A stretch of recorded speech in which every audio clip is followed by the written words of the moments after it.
Take a break from your busy schedule and join Harold Sala for Guidelines, a 5-minute commentary on living. Mental health authorities say that at any given time, 17% of the general populace is struggling with some kind of depression. If that's true, and I have no reason to doubt that it is, 1 in 5, more than 2/3 of them women, are struggling with the malady, this virus of your happiness and joy. If you are one of them, make a note of some simple guidelines which help you determine where you are and what you need to do to find help.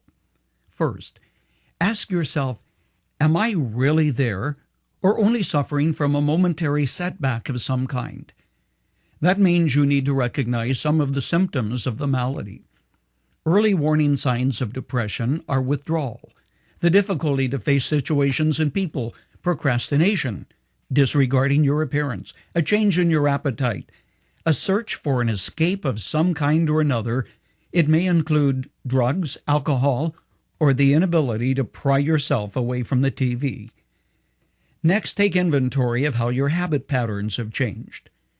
You used to take long walks and exercise regularly, but you find it more and more difficult to get out of bed. You avoid people.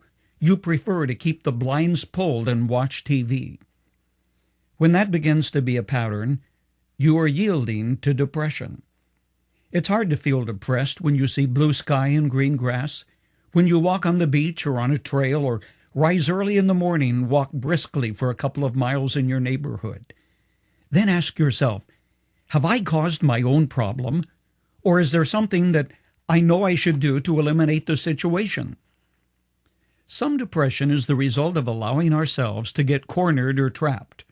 We allow something that we ought not to, or we're doing something that we know is wrong but don't know how to break the habit. You are allowing something in your life which you constantly try to cover. You're afraid of the consequences. No wonder you want to withdraw and climb into a hole. Okay, you say, I've tried all of that and it doesn't work. And you add a postscript and you say, I've prayed for God to help me, and if I know my heart, I'm right with the Lord, but I'm still depressed.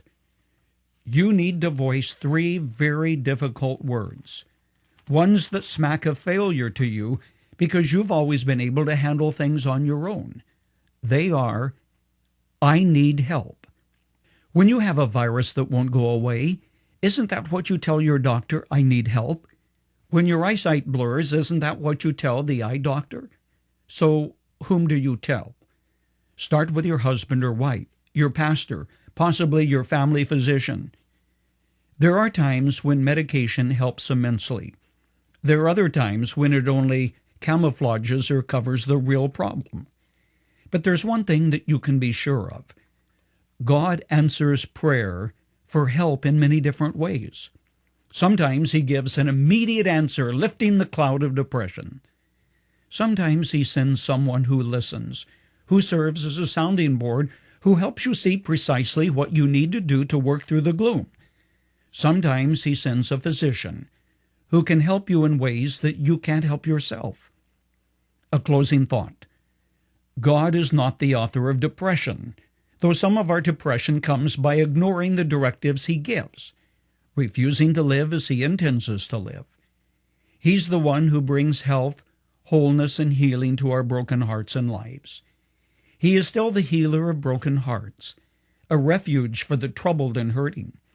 While depression is not a friend, it can prod you to him who is a friend, who will still closer than a brother and will walk with you through the gloom.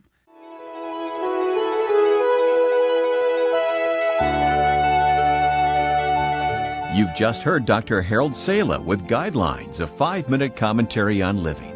If you would like to listen to the program again, download a copy, subscribe to our e-commentary, or view other resources, visit guidelines.org. We would like to hear from you too. You can email us at info@guidelines.org.